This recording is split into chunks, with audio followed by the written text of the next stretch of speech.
آج ہم شاگردیت کے ایک اور پہلو پر غور کریں گے، اور میرے ساتھ دیکھیے گا ہمارے خداوند یسوع مسیح کی انجیل جو مقدس یوحنا کی معرفت لکھی گئی، اس کا 8واں باب اور اس کی 30ویں آیت سے لے کر باب کے آخر تک ہم پڑھیں گے۔ حوالہ تھوڑا سا لمبا ہے لیکن میں چاہوں گا کہ اس کو ہم پڑھ لیں۔ مقدس یوحنا کا انجیلی بیان، اس کا 8واں باب 30ویں آیت سے۔ خداوند کے کلام میں لکھا ہے، جب وہ یہ باتیں کہہ رہا تھا تو بطیرے اس پر ایمان لائے۔ بس یسوع نے ان یہودیوں سے کہا جنہوں نے اس کا یقین کیا تھا کہ اگر تم میرے کلام پر قائم رہو گے تو حقیقت میں میرے شاگرد ٹھہرو گے اور سچائی سے واقف ہوگے اور سچائی تم کو آزاد کرے گی۔ انہوں نے اسے جواب دیا، ہم تو ابراہیم کی نسل سے ہیں اور کبھی کسی کی غلامی میں نہیں رہے، تو کیوں کر کہتا ہے کہ تم آزاد کیے جاؤ گے؟ یسوع نے انہیں جواب دیا کہ میں تم سے سچ کہتا ہوں کہ جو کوئی گناہ کرتا ہے گناہ کا غلام ہے، اور غلام ابد تک گھر میں نہیں رہتا، بیٹا ابد تک رہتا ہے۔ بس اگر بیٹا تمہیں آزاد کرے گا تو تم واقعی آزاد ہوگے۔ میں جانتا ہوں کہ تم ابراہیم کی نسل سے ہو تو بھی میرے قتل کی کوشش میں ہو، کیونکہ میرا کلام تمہارے دل میں جگہ نہیں پاتا۔ میں نے جو اپنے باپ کے ہاں دیکھا ہے وہ کہتا ہوں، اور تم نے جو اپنے باپ سے سنا ہے وہ کرتے ہو۔ انہوں نے جواب میں اس سے کہا، ہمارا باپ تو ابراہیم ہے۔ یسوع نے ان سے کہا، اگر تم ابراہیم کے فرزند ہوتے تو ابراہیم کیسے کام کرتے، لیکن اب تم مجھ جیسے شخص کے قتل کی کوشش میں ہو، جس نے تم کو وہی حق بات بتائی جو خدا سے سنی۔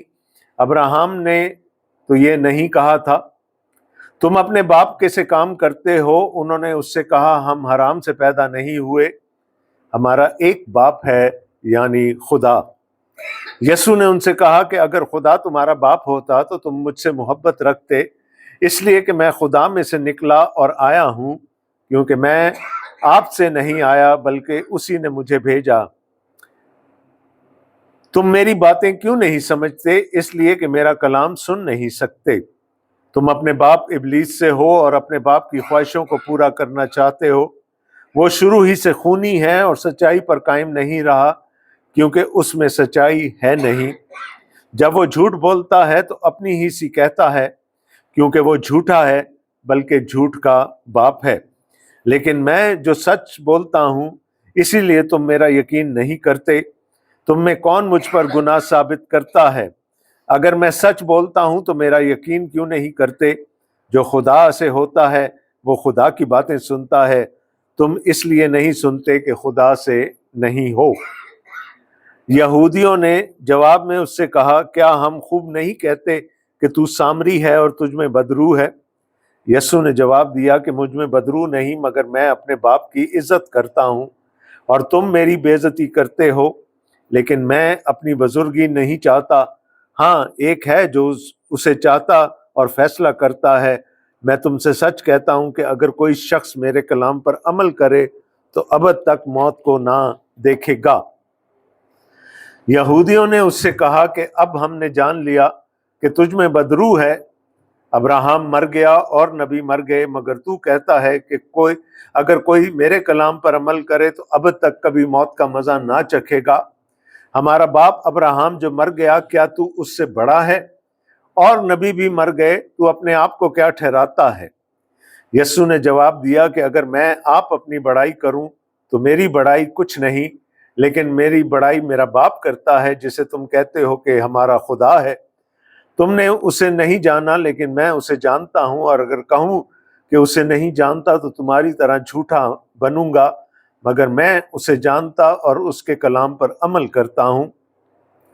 تمہارا باپ ابراہیم میرا دن دیکھنے کی امید پر بہت خوش تھا، چنانچہ اس نے دیکھا اور خوش ہوا۔ یہودیوں نے اس سے کہا کہ تیری عمر تو ابھی 50 برس کی نہیں، پھر کیا تو نے ابراہیم کو دیکھا ہے؟ یسوع نے ان سے کہا، میں تم سے سچ کہتا ہوں کہ پیشتر اس سے کہ ابراہم پیدا ہوا میں ہوں۔ بس انہوں نے اسے مارنے کو پتھر اٹھائے، مگر یسوع چھپ کر ہیکل سے نکل گیا۔ آمین۔ چونکہ اس سال کا آپ کا گول ہے شاگردیت، ڈسائپل شپ، تو میں کوشش کر رہا ہوں کہ ڈسائپل شپ کے مختلف آسپیکٹ جہتیں آپ کے سامنے رکھ سکوں۔ ہمارا آج کا حوالہ مقدس یوحنا کے انجیلی بیان سے لیا گیا ہے۔ اناجیلی بیانات 3 اور بھی ہیں، متی، مرکس اور لوکا، جن کو اناجیل متوافقہ یا سائنوپٹک گاسپلز کہا جاتا ہے۔ ان کا دیکھنے کا انداز فرق ہے یسوع کو، اور یوحنا کا دیکھنے کا انداز بالکل جدا ہے۔ کافی فرق ہیں سائنوپٹک گاسپلز میں اور مقدس یوحنا کے انجیلی بیان میں، اور ان میں سے ایک بڑا فرق یہ ہے کہ یوحنا ہمیں گلیل کی کہانی نہیں سناتا۔ وہ پہلی 3 اناجیل میں آپ کو یسوع گلیل میں خدمت کرتا ہوا نظر آتا ہے۔ یوحنا بہت کم ٹائم دیتا ہے یسوع کی گلیلی خدمت کو، لیکن وہ بات کرتا ہے یسوع کی یروشلم کی خدمت کو۔ یسوع نے، ظاہر ہے یسوع یہودی تھے، اور ہر یہودی کے لیے لازم تھا کہ وہ سال میں 3 عیدوں پر یروشلم میں حاضر ہوں، عید فصح، عید پینتیکوست اور عید خیام پر۔ اور یسوع بھی اپنے شاگردوں کے ساتھ یروشلم آتے تھے، اور جب بھی یروشلم آتے تھے کوئی نہ کوئی کنٹروورسی کھڑی ہو جاتی تھی، بحث مباحثہ شروع ہو جاتا تھا۔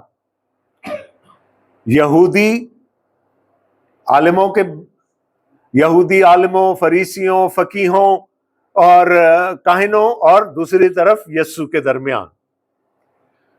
تو یوحنا ہمیں یسوع کو یروشلم میں دکھاتا ہے۔ جب یسوع گلیل میں ہے تو وہ کن سے کلام کرتا ہے؟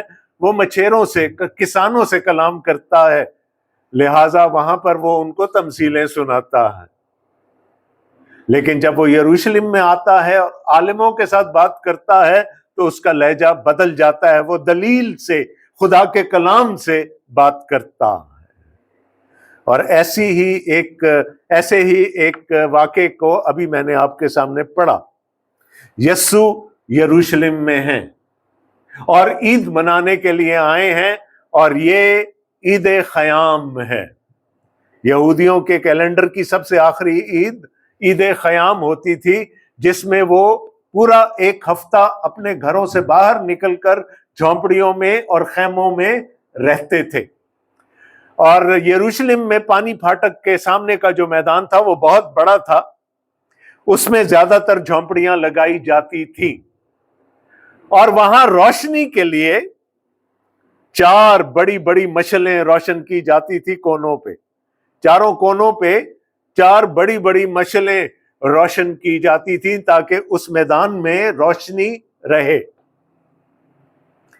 اور اسی دوران اگر ہم 12ویں آیت دیکھیں 8ویں باب کی، تو اسی دوران یسوع نے پھر ان سے مخاطب ہو کر کہا، دنیا کا نور میں۔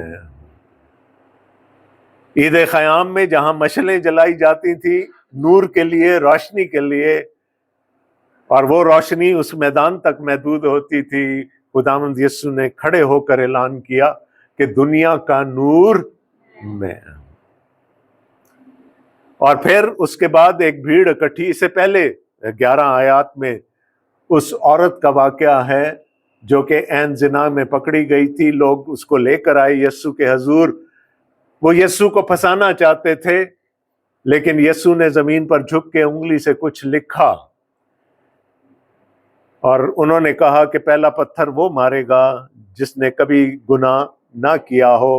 اور لکھا ہے کہ وہاں سے ایک ایک کر کے بڑے سے چھوٹے تک تمام لوگ چلے گئے، اور آخر میں خداوند یسوع مسیح نے اس عورت کو معافی کا مجدہ سنایا۔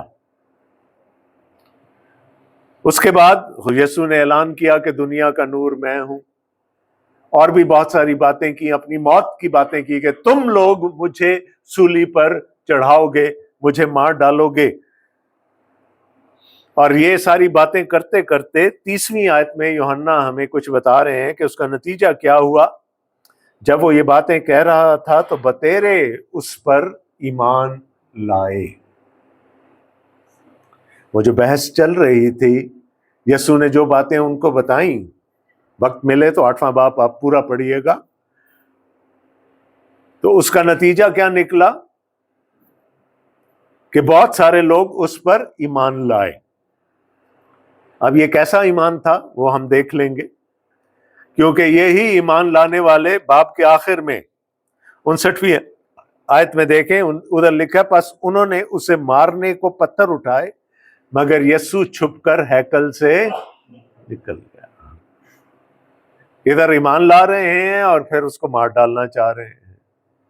دوسرے باب میں جب خداوند یسوع مسیح نے کانائے گلیل کی شادی میں پانی کو میں بنایا تھا اور اس کے بعد ہیکل کی صفائی کی، تو وہاں پر بھی لکھا ہے کہ بہت سارے لوگ اس پر ایمان لائے، لیکن وہاں یہ بھی لکھا ہے کہ یسوع کو ان کے ایمان پر یقین نہیں تھا۔